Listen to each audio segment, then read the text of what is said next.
Olá, eu sou Ângelo, professor de Biologia. O vídeo de hoje vai falar sobre o aparelho reprodutor masculino. É uma sequência daquilo que eu já estou fazendo há algum tempo, desde espermatogênese, gametogênese e agora o aparelho reprodutor masculino. E aí depois eu vou falar um pouco sobre o aparelho reprodutor feminino, mas isso em outro vídeo. A princípio, o aparelho reprodutor masculino, ele é um aparelho mais simples. Por quê? Ele tem a obrigação, a função de oferecer as células com os cromossomos masculinos, a contribuição do homem para a reprodução. Mas ele não desenvolve a gestação como acontece no corpo da mulher. Por isso que eu falo que ele é menos complexo do que o corpo feminino. Numa visão sagital, a gente tem uma clássica representação de um corte, né? Representando metade de um aparelho reprodutor. Então, aqui a gente consegue observar as estruturas da reprodução e as estruturas que estão próximas a ela. Aqui, por exemplo, essa parte mais esbranquiçada, né, é a coluna vertebral. Então, essa é a parte posterior. Essa parte daqui, onde você tem, né, o pênis, né, é a parte ventral ou anterior. Dorsal ou posterior, né? Ventral ou anterior. Muito bem. E aí, o que a gente pode ver, né? Aqui a gente tem, por exemplo, o intestino grosso. E o intestino grosso termina com a musculatura do canal retal e ânus. Então, reto e ânus. Muito bem, aqui eu tenho a bexiga urinária. Essa tirinha aqui, pequenininha, né, é uma parte, né, do uréter, um uréter. E aqui, a cavidade abdominal. Certo?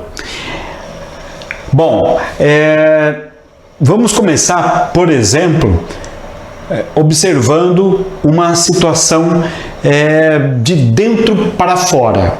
Então vamos lá, de dentro para fora.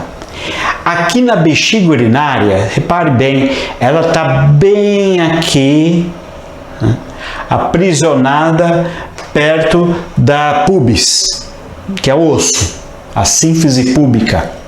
Aqui todo o volume da bexiga urinária. Ela vem até aqui, ó. Tudo isso é a bexiga urinária. Nessa regiãozinha aqui, ela está despachando a urina que vai sair pela abertura do pênis.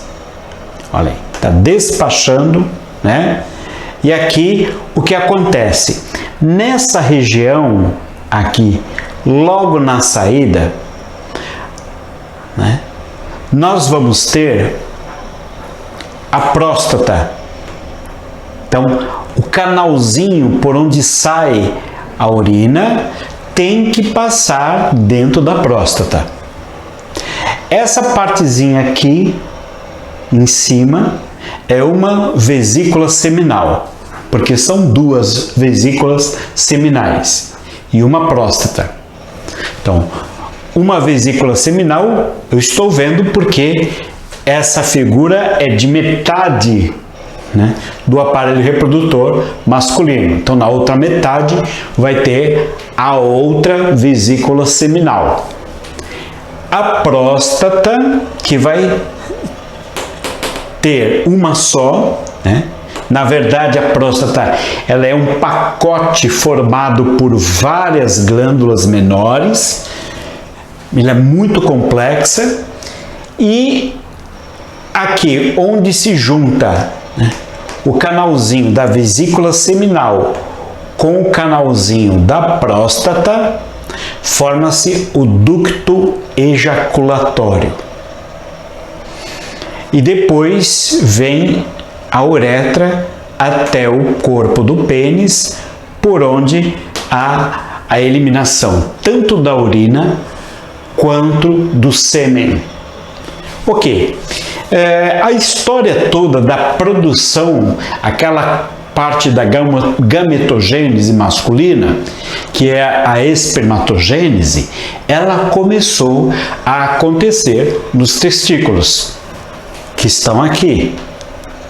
Os testículos, eles estão alojados dentro de uma bolsa chamada de escroto, ou bolsa escrotal, que é a parte visível, né? Onde você percebe que é uma bolsa de pele bem vascularizada e que fica do lado de fora da cavidade abdominal e da cavidade aqui do baixo ventre. Por quê? Porque para que o fenômeno de espermatogênese aconteça, é preciso que a temperatura seja menor do que a temperatura do corpo do homem. Então, essas bolsas escrotais, elas ficam fora do corpo.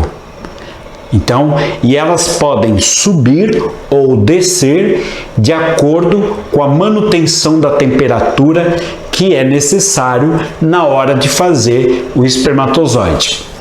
Ok?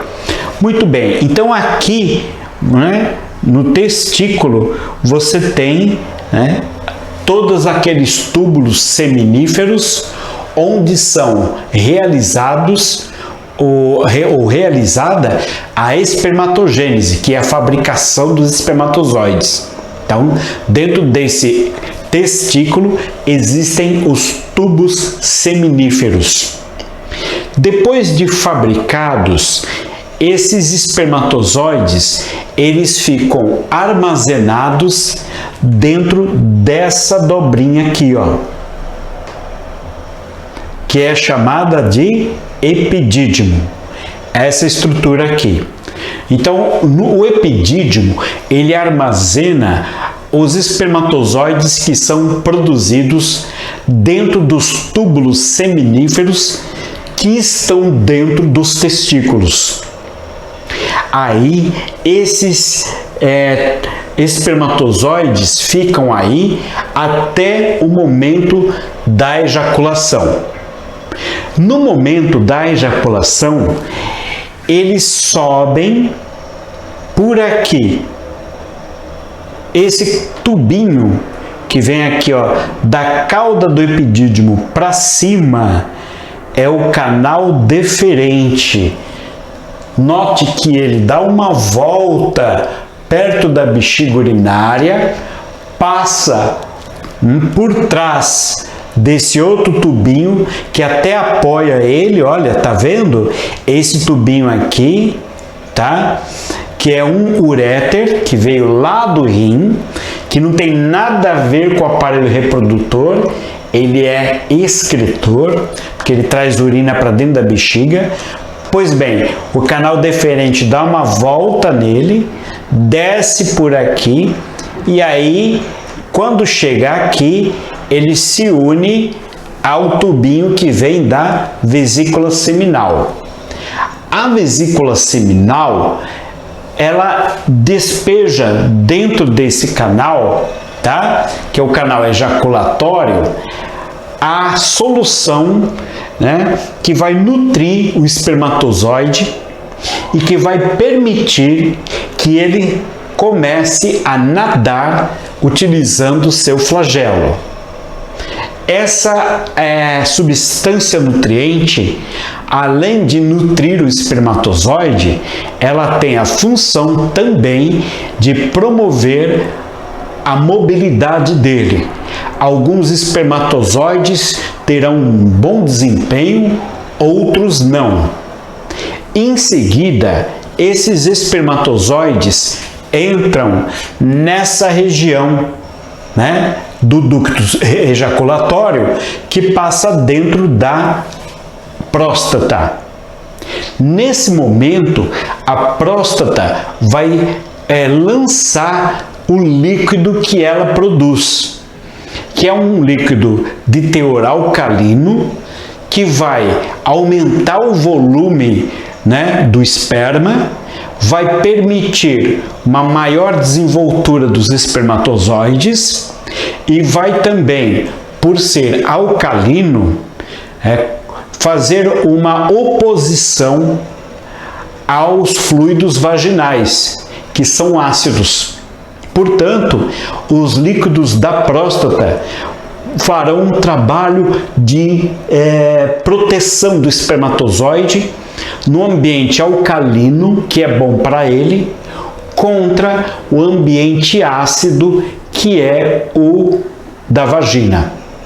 Como eu devo ter comentado no vídeo sobre a ovulogênese, que os óvulos nascem dentro do corpo feminino, mas como o espermatozoide vem do masculino para o feminino, os espermatozoides são atacados pelo organismo da mulher.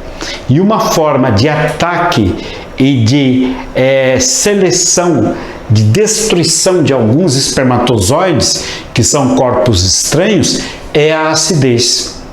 Por isso, é importante que a próstata contribua para eliminar a acidez, porque o ácido com a base forma sal e água, certo? Então, neutralizar a acidez vaginal. Na saidinha aqui, você vai encontrar, nesse tracinho aqui, uma glândulazinha, sabe, como se fosse uma ervilhinha, chamada de glândula bulbo-uretral. Essa glândula bulbo-uretral, ela produz um fluido, que é um fluido lubrificante. Esse fluido lubrificante, ele vai ser despejado e vai untar, ele vai lubrificar todo esse canal da uretra, todo esse canal, facilitando o ato sexual, porque gotinhas desse lubrificante sairão pela ponta do pênis, onde termina a uretra. E aí, o que vai acontecer? Essa uretra vai ser lubrificada para deslizamento do líquido, mas o principal, a ponta do pênis, que é a glândula, também será, de certa forma, lubrificada. E aí, gente, vai facilitar o ato sexual. Então, é um lubrificante natural que é produzido pelo homem. Inclusive, esse líquido, ele pode ser tão volumoso que ele pode até carregar alguns espermatozoides para fora do pênis, antes mesmo da ejaculação. A ejaculação acontece por contrações musculares, quando o homem chega ao orgasmo. E essas contrações, elas impulsionam todo aquele material para fora do corpo do homem, através da uretra. Pois bem, os líquidos lubrificantes das glândulas bulbo-uretrais, elas acabam levando alguns espermatozoides antes de acontecer a ejaculação. Isso quer dizer que, mesmo sem ejacular, o homem pode fecundar um óvulo na mulher. Isso explica porque muitas vezes alguns casais, quando eles interrompem o ato sexual antes da ejaculação, usando isso como um método anticoncepcional, né, tradicionalmente conhecido como coito interrompido, o que acontece? Ele não é um método eficiente, pois a glândula bulbo-uretral pode facilitar que alguns espermatozoides saiam antes. E a mulher acaba sendo fecundada sem acontecer uma ejaculação dentro do canal vaginal dela. Pois é, Por isso que esse tipo de método anticoncepcional não é um método muito bom. Bom, em volta do pênis nós vamos encontrar um tecido que é preenchido de poros, como se fosse uma esponja de lavar louça, né? Tanto nessa parte aqui como aqui embaixo são os corpos cavernosos, tá? Do pênis. Tá? E o corpo esponjoso, corpos esponjosos e corpos cavernosos. Como que diz, caverna é uma passagem, né? A caverna é um buraco, é uma passagem, é um tecido esburacado. Esponjoso é um tecido esponjoso. O que acontece com eles? Esses tecidos esponjosos, cheios de poros e tal, buracos, eles permitem que o sangue circule dentro do pênis. E depois, o que acontece? Aqui, né, perto da glândula bulboretral, existe também um músculo que contrai, quando o homem está excitado, contrai a saída, o refluxo desse sangue. Então o sangue entra no pênis através dos corpos cavernosos e esponjosos, mas não consegue sair de volta para voltar para o coração. Então aí o sangue fica preso e acontece a ereção. Quando o homem ejacula, o que acontece? A musculatura relaxa, o sangue consegue refluir para o restante do corpo e o pênis perde a ereção, certo? Então, além do corpo do pênis, a gente encontra na glande, que é a cabeça, a ponta do pênis, uma quantidade muito grande de terminações nervosas, que são responsáveis em grande parte pelo estímulo sexual. Se bem que o estímulo sexual masculino ele é muito bem garantido pelo visual, o estímulo visual, mas o estímulo mecânico também garante uma ereção ideal para que haja a penetração. Então, essa glande, ela é recoberta por uma pele, né, que ela pode retrair, né, e cobrir a glande do pênis. É chamada de prepúcio. Do lado de baixo do pênis, e quando ele está aqui, desse lado de dentro, ele tem uma prega, né, o prepúcio, né, por onde ele prende, para que o pênis não fique todo descoberto. É apenas a ponta dele, que é uma parte mais dilatada e que vai proporcionar a entrada e o movimento do coito durante o ato sexual. Certo, gente? Bom, inclusive, deixa eu aproveitar esse visual para dizer que nessa bolsa escrotal, o canal deferente que sobe com os espermatozoides, eles sobem aqui apenas levemente lubrificados, mas a mobilidade vai acontecer por onde? Pela vesícula seminal, as vesículas seminais e a próstata, que produzem um grande volume de líquido esbranquiçado que compõe o esperma. Pois bem, se o homem quiser fazer uma esterilização cirúrgica, né, a vasectomia, o médico interrompe esse canalzinho, o canal deferente. Então, quando ele interrompe esse canal deferente, o que acontece? Não sobem os espermatozoides.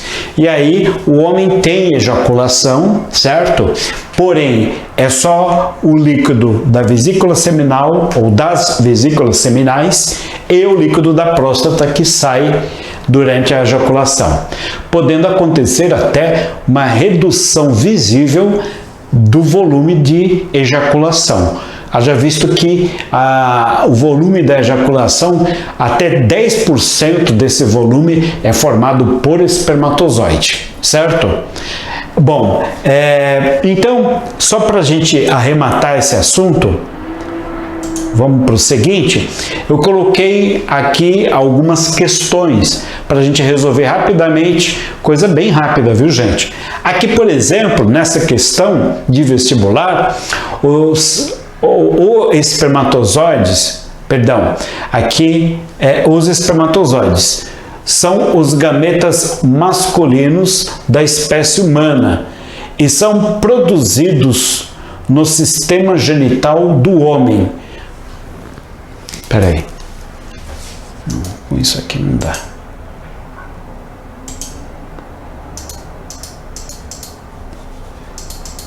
Jurassic.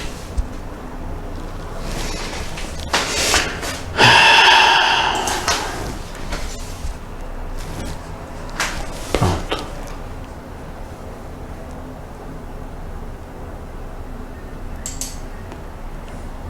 Bom, então, gente, para arrematar esse assunto, eu coloquei aqui duas questões a respeito desse assunto. Então, por exemplo, essa questão, olha só, os espermatozoides são os gametas masculinos da espécie humana e são produzidos no sistema genital do homem.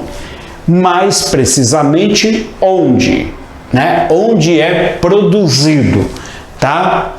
Então, nos ductos deferentes, no epidídimo, nos túbulos seminíferos, na próstata ou no testículo. Bom, gente, os ductos deferentes não são locais de produção de espermatozoide. É aquele ducto quando sai, onde o médico corta quando vai fazer a vasectomia. No epidídimo, não, porque o epidídimo é onde fica armazenado o espermatozoide já pronto. Nos túbulos seminíferos, sim, nos túbulos seminíferos, que são os tubinhos que ficam dentro do testículo, tá? Não pode ser na próstata, porque a próstata não produz espermatozoides, tanto que eu falei que quando o homem faz vasectomia, o que acontece? Vai o líquido, o homem ejacula do mesmo jeito, ejacula os líquidos das duas vesículas seminais e da próstata, mas não ejacula espermatozoide, então não é na próstata. E no testículo? O testículo, na verdade, é um conjunto de túbulos seminíferos, tá? Obviamente, gente, se não houvesse a opção nos túbulos seminíferos, você poderia até colocar no testículo, porque também seria a única solução plausível para esse tipo de questão, certo? Outro tipo, olha só essa. Após serem produzidos, os espermatozoides ficam armazenados até o momento da ejaculação, que é a eliminação, deles. Durante o período de armazenamento, essas células também adquirem mobilidade, tornando-se aptas a nadar em direção ao ovócito. A região onde os espermatozoides ficam armazenados é qual? Qual é a região? É no testículo? É na glândula seminal? É no túbulo seminífero? É no epidídimo ou é na próstata? Se você se lembrar, tudo bem, você vai acertar. Mas repare bem, onde eles são armazenados. O testículo não tem o quê? O túbulo seminífero, que é a fabricação. Lembra da questão anterior? Se não fosse essa, seria essa na questão anterior. Glândula seminal, próstata também é glândula. Repare, próstata e glândula seminal, ou vesícula seminal, olha só, ele usou o termo glândula seminal. Glândula, gente, é depois que está pronto, na hora que vai alimentar e proteger o espermatozoide. Portanto, só resta uma, é o epidídimo. O epidídimo é o lugar de armazenamento desse espermatozoide fabricado. Certo? Então vamos lá. Eu espero que vocês tenham entendido essa explicação e aí agora na próxima eu venho com o aparelho reprodutor feminino, tá bom, gente? Um abraço, tchau!